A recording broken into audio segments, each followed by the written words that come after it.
साथियों नमस्कार, जय भीम जय संविधान। मैं मोहनलाल, आप देख रहे हैं यूट्यूब चैनल से 24।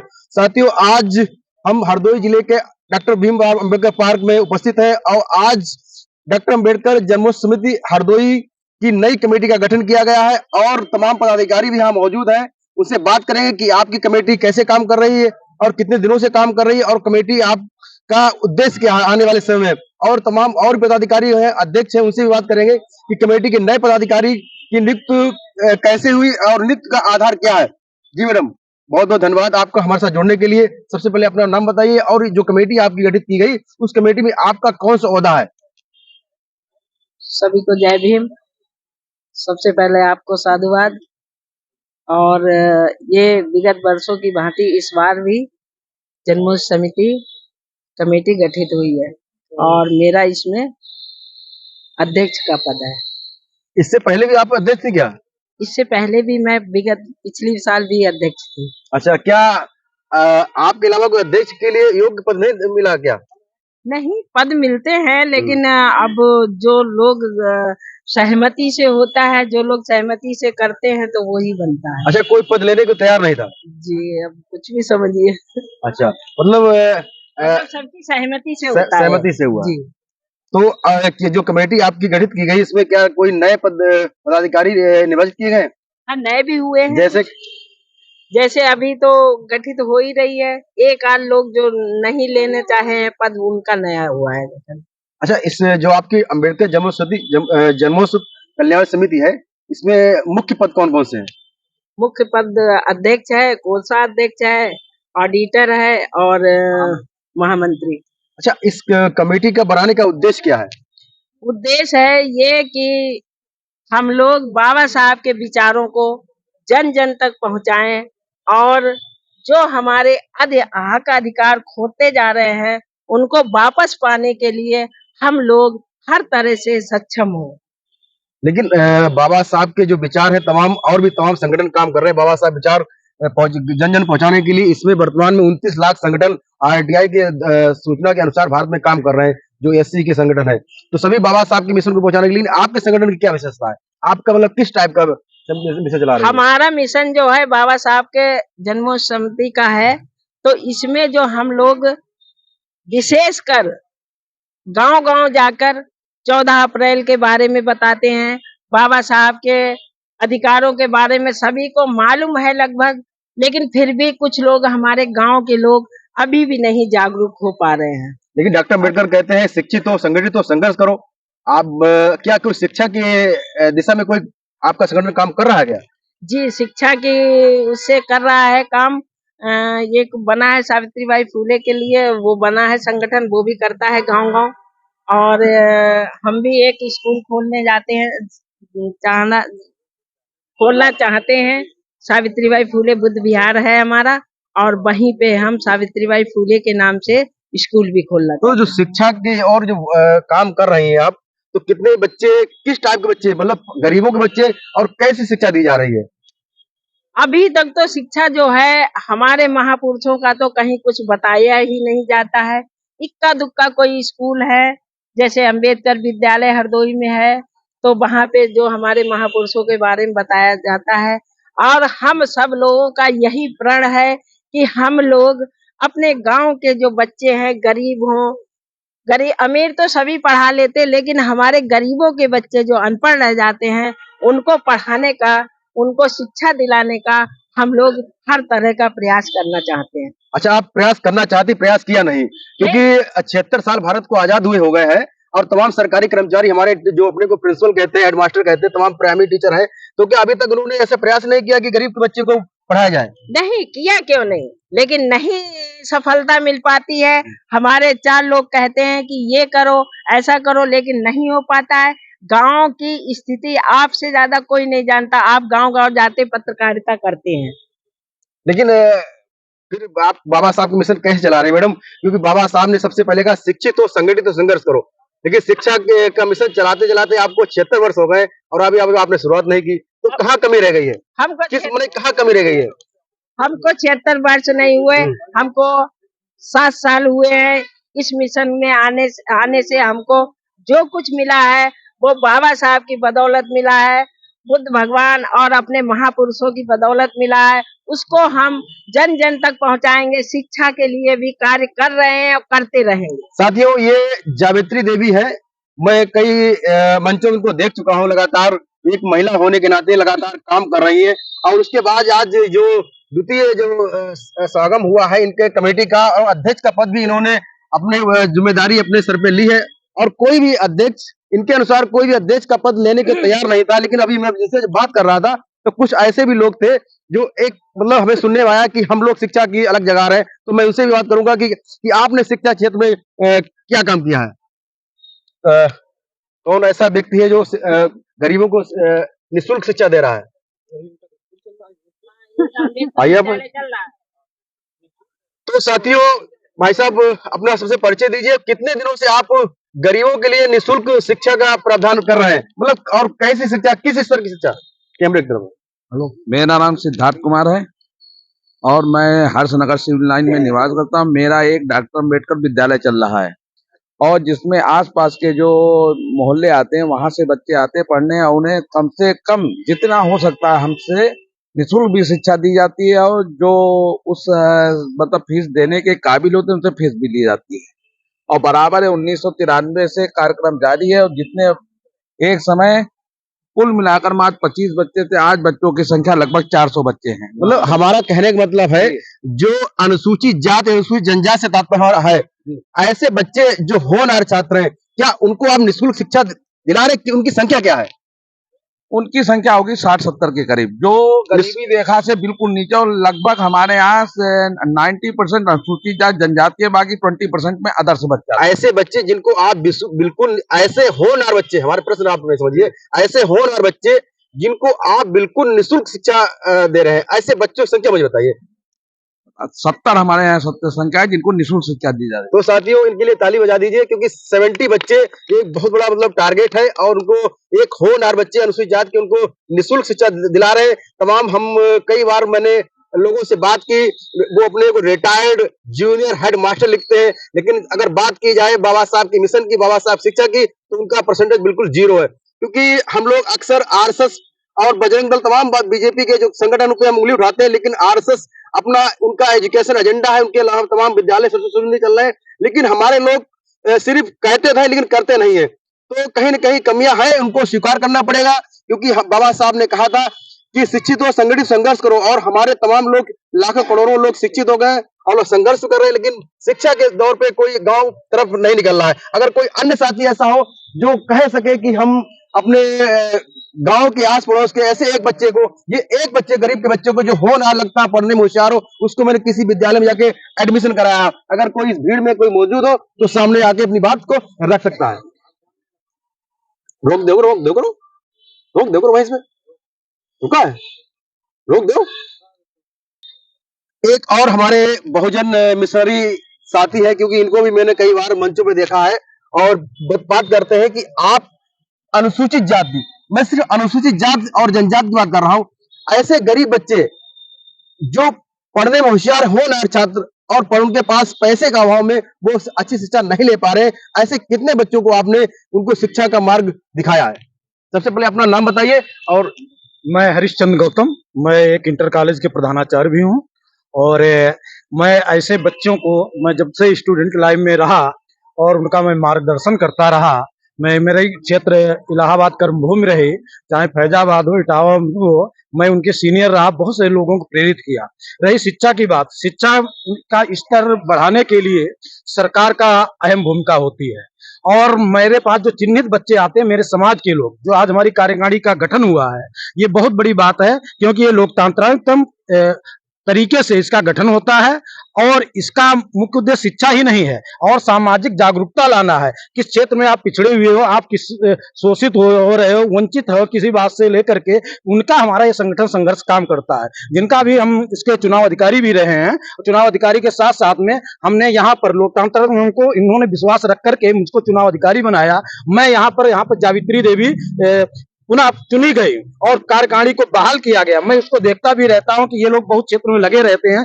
आप केवल शिक्षा की बात करते हैं, शिक्षा का जब तक सरकार सहयोग न करे कि शिक्षित नहीं होते। पहले बाबा साहब को पढ़ने नहीं दिया जाता था, आप करते हो शिक्षित। मैं गाँव में जब जाता हूँ, आज हम उनको प्रेरित करता हूँ, वो पढ़ना नहीं चाहते हैं। मेरे समाज की बात नहीं, मैं ये नहीं कि मैं अनुसूचित जाति का हूँ, अनुसूचित जाति का काम नहीं चाहता, वे मेरी ही बात, अनुसूचित जाति में आज ऐसे लोग पैदा हो गए हैं कि वो पढ़ना ही नहीं चाहते हैं। और जो पढ़ना अगर चाहते हैं तो मैं अनुसूचित जाति की बात किएगा, तो होनहार बच्चा होता है तो उसको अन्य लोग भी आज हाथ बढ़ा रहे हैं मेरे सहयोग में। तो हम लोग बात जात बिरादरी की ही नहीं करते। अगर अच्छा पढ़ने वाला बच्चा है तो हमारे संगठन के लोग उसको भी प्रेरित करता हो, चाहे एससी का, बीसी को, यहाँ तक सामान्य का भी बच्चा हो, उसके प्रति हमारा स्नेह भाव रहता है। हमारा कोई दुर्भावनापूर्ण नहीं रहता है। मेरा संगठन अगर ये पढ़ाई के क्षेत्र में काम कर रहा है, जैसे आप प्राइमरी की शिक्षा ले लीजिए, आप प्राइमरी की शिक्षा आप कहते पढ़ाते नहीं हो, सरकार ने वहां एमडीएम बनवा दिया। अब एमडीएम जब हमारे यहाँ बच्चा बनता है, बच्चा छोटा होता है, ज्यों ही उसको महक लगती है तो उसका पढ़ाई के प्रति ध्यान कम हो जाता है। जब ध्यान कम हो जाता है, मैं प्रेरित करता हूँ पढ़ो। अगर सरकार को ये सब करना है तो आप उसको बाद में एमडीएम खिलवा सकता है या घर में दे सकता है, लेकिन उससे एक अव्यवस्था होती है, हम लोग करना चाहता हूँ। दूसरी बात यह है कि बच्चा जो है, जो होनहार लड़के होते हैं उनकी मैं प्रतियोगिता कराता हूं अपने भी समाज में, कि हमारे बच्चे अगर एससी के हैं और हम लोग यहाँ भारतीय बौद्ध महासभा हमारे किस टाइप प्रतियोगिता कराते हैं, उसका माध्यम क्या होता है? इसका माध्यम जैसे मैं एक जीएस टाइप का रखता हूँ, अपना वो रखते हैं, प्रतियोगिता रखाते हो कि बच्चे उसमें देखते हैं कि बहुत अच्छा बच्चा निकलने वाला है। जैसे मैंने साइंस के क्वेश्चन रखे उसमें से, और विज्ञान के रखे, इतिहास के रखे, उसके क्वेश्चन रखते हैं कौन कितना ज्यादा हल करा, इसकी अभिरुचि देखते हैं। अभिरुचि के उसको हम प्रेरित करते हैं कि आप बेटा डॉक्टर लाइन में आप अच्छे सफल हो सकते हो।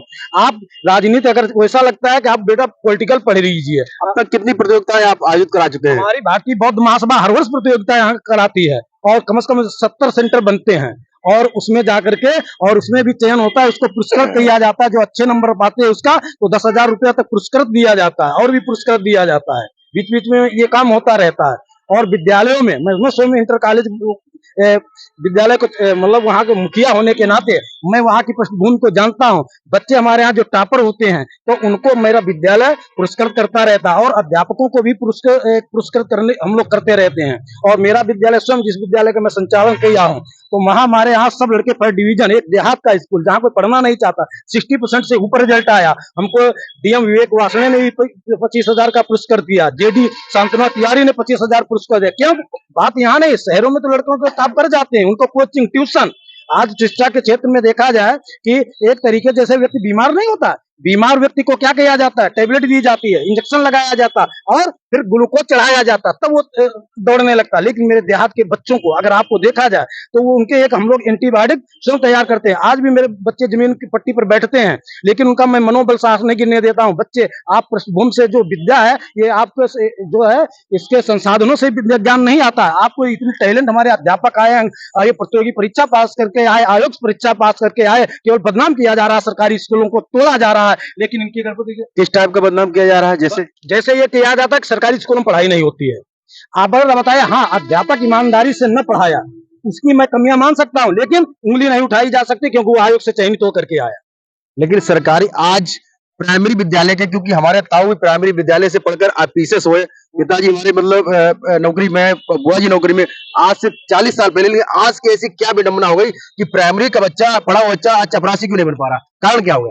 देखिए, आप अध्यापक एक है मेरे विद्यालय में प्राइमरी में, और सरकारी काम कितने हैं? कहीं संकल्प यात्रा लो, कहीं पोलियो की ड्यूटी लो, कोई ऐसा विभाग नहीं है जो हमारे बेसिक में थोपने दिया गया हो। समझ रहे हो?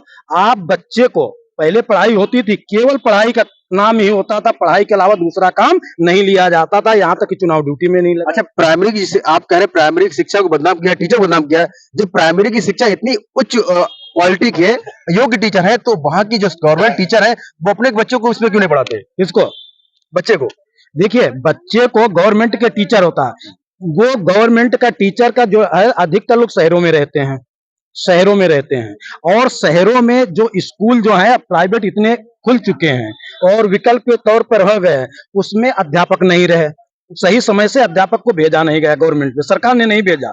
जब सरकार ने अध्यापक नहीं भेजा, इतिहास भूगोल के विषय के अध्यापक ही नहीं रहेंगे, तो आप बताइए, वो तो समझदार है, उसके पास पैसा भी है, तो उसको जब विकल्प नहीं मिल रहा, विकल्प नहीं मिला तो प्राइवेट में पढ़ा रहा। अगर ये चाहे स्वास्थ्य में ही ले लो तो सरकारी अस्पताल में कौन नहीं दवा कराना चाहता, लेकिन जब सरकारी वहां आपको सुविधा नहीं मिलेगी, एक्सरा नहीं होगा, अल्ट्रासाउंड नहीं होगा, डॉक्टर ही नहीं होगा, तो कौन जाएगा। साथियों, काफी देर तक उससे बात हुई मास्टर साहब से, और ये खुद ही इंटर कॉलेज के प्रबंधक है और जो प्रधानाचार्य है, और जो प्रश्न मैंने किया था घूम फिर के उसी प्रश्न पे आ गए। कहने का तात्पर्य है, जो पैसे वाले हमारे समाज के लोग हैं, जो सरकारी नौकरी पा गए और उनके बच्चे जो अच्छी शिक्षा मतलब कॉन्वेंट स्कूल में अपनी शिक्षा ग्रहण कर रहे हैं, लेकिन कुछ ऐसे परिवार भी हैं जो गांव के अंधेरे में जिंदगी काट रहे हैं और बच्चे होनहार हैं, लेकिन पैसे का अभाव में वो अपनी अच्छी शिक्षा नहीं ग्रहण कर पा रहे। मेरा कहने मतलब यही था, और लास्ट में सर ने वही बात को अपने वही खत्म कर दिया। सर के लिए तालियां बजा दी कि सर लगातार जो अगर अपनी बात को रखना चाह रहे हैं कि मैंने इस जो अंबेडकर जन कल्याण समिति के माध्यम से कोई और भी ऐसा हो सरकारी मास्टर या कोई रिटायरमेंट में जो मतलब शिक्षा के क्षेत्र में या सामाजिक क्षेत्र में अपना विशेष योगदान दे रहा हो, तो क्योंकि ये जो चैनल बहुजन मीडिया है, ये बहुजन मीडिया आपकी अपनी मीडिया है, अगर आप अपनी बात को रखेंगे तो आपसे लोग प्रेरणा करेंगे, अधिगम करेंगे, क्योंकि शिक्षा में एक शब्द आता है अधिगम, देखकर सीखना। अगर आप बताएंगे कि मैंने ऐसा काम किया, हो सकता है कि कल आपसे कोई संपर्क करे कि हाँ हमारे समाज के ऐसे ऐसे लोग हैं जो गवर्नमेंट की जो मीडिया तमाम ऐसी एजेंसियां उनको नहीं दिखा रही हैं, और तमाम वो लोग काम कर रहे हैं। अगर कोई ऐसा व्यक्ति है, अगर कोई महिला है, लेकिन मैं अक्सर देखता हूं क्योंकि जो ये जन्मोत्सव समिति है इसमें सिर्फ जावेत्री देवी ही एक महिला ऐसी है जो लगातार अपने प्रश्नों को रखती है, लेकिन तमाम ऐसी महिलाएं हैं हमारे समाज की। ऐसी क्या बात है, क्योंकि हमारे समाज की तमाम महिलाएं ग्रेजुएट हैं और पोस्ट ग्रेजुएट है, तमाम पीएचडी है, नेट क्वालिफाई है, आखिर कैमरे के सामने अपनी बात क्यों नहीं रख पाती? आखिर क्या कौन सी मजबूरी है? क्योंकि आपका अपना प्लेटफॉर्म है, क्योंकि जावेत्री देवी ने अपनी बात रखी, तमाम महिलाएं थी वो कन्नी काट के चली गई है और कैमरे से सामने कोई बात रखना चाहिए। साथियों, जय भीम, जय संविधान। साथियों नमस्कार, जय भीम, जय संविधान। मैं मोहनलाल, आप देख रहे हैं यूट्यूब चैनल लंदन 24। साथियों, आज डॉक्टर बाबा साहब भीमराव अम्बेडकर पार्क में हमारे तमाम बहुजन समाज के लोग, ऐसे लोग जो वर्तमान में नौकरी में भी है और रिटायरमेंट भी, और लगातार उसके बावजूद नौकरी में रहते हैं और नौकरी रिटायर होने के बाद समाज में लगातार काम कर रही हैं, और पुरुष भी महिलाएं भी, उनका बहुत बहुत आभार साधुवाद, मैं धन्यवाद व्यक्त करता हूं कि आज का जो अवसर है, आज आप लोगों ने समाज के लिए एक संगठन का निर्माण किया और तमाम पदाधिकारी का चयन भी किया है। और इस क्रम में हमारे साथ एक हमारी समाज की वीरांगनाएं खड़ी हुई, इनसे बात करते हैं। सबसे पहले अपना नाम बताइए और आपका इस संगठन में पद क्या है और किस टाइप का योगदान करती है? आपको बहुत बहुत साधुवाद। पहले तो जय भीम, जय संविधान। मेरा डॉक्टर भीमराव अंबेडकर जन्मोत्सव समिति में उपाध्यक्ष का पद है और मैं विगत 4-5 वर्षों से इस समिति में कार्य कर रही हूँ। और मेरा नाम श्रीमती बेबी गौतमी, यूपीएस दौली, सहायक अध्यापक के पद पर कार्य। अच्छा, जो आप उपाध्यक्ष पद पे हैं, तो आपका दायित्व क्या है? मतलब जो आपको पद होता है उसका पद का दायित्व होता है, किस टाइप का काम करती हैं उसमें? मेरा दायित्व ये है कि जो जन्म समिति गठित की गई है, तो गांव-गांव जाके लोगों को जागरूक करना है कि बाबा साहब ने हमारे लोगों के लिए, नारियों के लिए और शोषितों, पिछड़ों और प्रगति के लिए, जनता के लिए क्या कार्य किए हैं, उसको जागरूक करना, सभी को बताना है। महिलाओं को जागरूक करती है? जी जी। लेकिन कितनी महिलाएं गाँव से आई हैं आपकी जागरूकता से? अभी तो यहाँ पर कुछ ही महिलाएं जागरूक जैसे कौन सी महिला, जैसे आप कैमरामैन जरा दिखाइए, कौन सी महिला आई हैं? जैसे कि रूपा रानी गाँव से हैं? नहीं मैडम, आप गाँव से रहती हैं? नहीं, इस समय सर कोई नहीं है। अभी तो आज पुनर्गठन हुआ है ना, इसके बाद हम लोग जाकर जागरूक करेंगे। लेकिन आप तो कह रहे हैं कि हम 4 साल से अपना पद संभाल रहे हैं। जी। तो आपका पद संभाल रहे थे, तो 4 साल से आपकी गाँव में कितनी महिलाओं को जागरूक किया है? बहुत सारी महिलाओं को, जैसे मतलब कितनी महिलाएं आपसे आई हैं? जब 14 अप्रैल होता है तो यहाँ पर इतनी भीड़ हो जाती है कि चीरे साख नहीं मिलती। तो हमारा सब लोगों का कार्य यही होता है कि उस समय अधिक से अधिक भीड़ इकट्ठा करें, लोगों को जागरूक करके यहाँ पर आए और अच्छे अच्छे बाबा साहब के विचार सुने और उसी पद चिन्हों पर चले। साथियों, मैं डॉक्टर अम्बेडकर जन कल्याण समिति की जो उपाध्यक्ष उनसे बात की, और लगातार मेहनत कर रहे हैं, लेकिन समस्याएं हैं। हमारे लोग जब गांव की तरफ निकलते हैं, हमारे लोग उनकी बात को समझना नहीं चाहते और निकलना भी नहीं चाहते। समस्या दोनों तरफ से आती है और लोग कहते हैं कि बाबा साहब ने आखिर मुझे दे क्या दिया है, तो गांव में एक समस्या इनको होती होंगी, मैं समझ रहा हूँ। और बहुत बहुत धन्यवाद, आपने हमारे साथ बात की। जय भीम। साथियों, मैं मोहनलाल, आप देख रहे हैं यूट्यूब चैनल लंदन 24। साथियों, आज इसी क्रम में तमाम लोगों से मैंने बात की और 1-2 महिलाओं से भी बात की, और जो महिला उपाध्यक्ष थी और जो अध्यक्ष उनसे भी बात की, और अभी हमारे सामने एक शख्सियत मौजूद है जो इस संगठन के महामंत्री पद पर विराजमान है। और मैं से बात करूंगा कि ये जो महामंत्री का पद है, आप कितने दिनों से इसको संभाल रहे हैं और आपका महामंत्री पद का दायित्व क्या है? जी सर, सबसे पहले अपना नाम बताइए। हरीश्याम गौतम। सर, ये जो आपने महामंत्री का पद जो ग्रहण किया है, ये पद कितने साल से और आपका पद का क्या कार्यभार, किस तरह का काम है? ये पद तो सर विगत कई वर्षों से, जैसे जब से समिति बनी है तब से महामंत्री का पद चला आ रहा है, लेकिन मैं पिछले 1 साल से इस महामंत्री पद पर कार्य कर रहा हूं और दोबारा फिर इसी पर चुना गया हूं। लेकिन आपका काम क्या है, किस टाइप का काम करते हैं महामंत्री? हर एक पद की गरिमा होती है और उसको दायित्व हो जाए, किस टाइप का दायित्व है? मेरा इस प्रकार का दायित्व है, जैसे बाबा साहब डॉक्टर भीमराव अंबेडकर जन्मोत्सव के अंतर्गत मैं समिति के हर कार्य को ईमानदारी और निष्ठा से करता हूं। इसका जो दायित्व है, गांव-गांव तक शिक्षा का प्रचार प्रसार करना और जो हमारे दबे कुचले लोग, जैसे जो शिक्षा से वंचित हैं, उनके बच्चों को हमें शिक्षा की ओर अग्रसर करना है। उनके गार्जियन को ये बताना है कि बच्चों को शिक्षा का क्या महत्व है। जैसे बाबा साहब डॉक्टर भीमराव अंबेडकर ने कहा था, जो शिक्षा वो शेरनी का दूध है, जो पिएगा वही दहाड़ेगा। यानी बच्चों को ही हमें शिक्षित करना, उसी पर हम काम करते हैं। और मेन चीज है, अंधविश्वास से भी हम अपने लोगों को दूर भगाना चाहते हैं, क्योंकि जितने ज्यादा अंधविश्वास में डूबेंगे, हमारा उतने समाज पीछे चले जाएगा। बहुत महत्वपूर्ण बात की सर आपने कि अंधविश्वास, क्योंकि हमारा समाज आज भी भारत के जो संविधान लागू होने से आज तक लगातार अंधविश्वास में काम कर रहा है। लेकिन आप अंधविश्वास के क्षेत्र में आपके अलावा और कितने लोग काम कर रहे हैं? हमारे संपर्क में सर जो आता है, वो अंधविश्वास के खिलाफ जब उसको मैं एक बार पढ़ाता हूँ, जैसे मेरे यहाँ एक मेरा वर्कर है, उसके नहीं समझ में आ रहा था कि ये शिक्षा की देवी कौन है, तो मैंने उसको गूगल पे सर्च करा। हमने कहा शिक्षा की देवी गूगल पे सर्च करो, तो उन्हें सर्च किया कि माता सावित्रीबाई फुले है। वो उसी समाज से बंदा था, लेकिन वो अपनी महानायिका को नहीं जानता था। जिस दिन उसने गूगल पे पढ़ लिया, उस दिन वो बंदा इतना नतमस्तक हो गया कि आज भी वो माता सावित्रीबाई फुले को अपने ट्यूब में करता है, अपने परिवार को बताता है, और यहाँ तक कि वो बच्चों को स्कूल में भी बताता है कौन कौन महापुरुष है, कौन शिक्षा की देवी है। बाकायदा काम कर रहा अच्छे से। बहुत बहुत धन्यवाद सर आपका कि आप अपने पद का निर्वहन अच्छी तरह कर रहे हैं। साथियों, जय भीम, जय संविधान।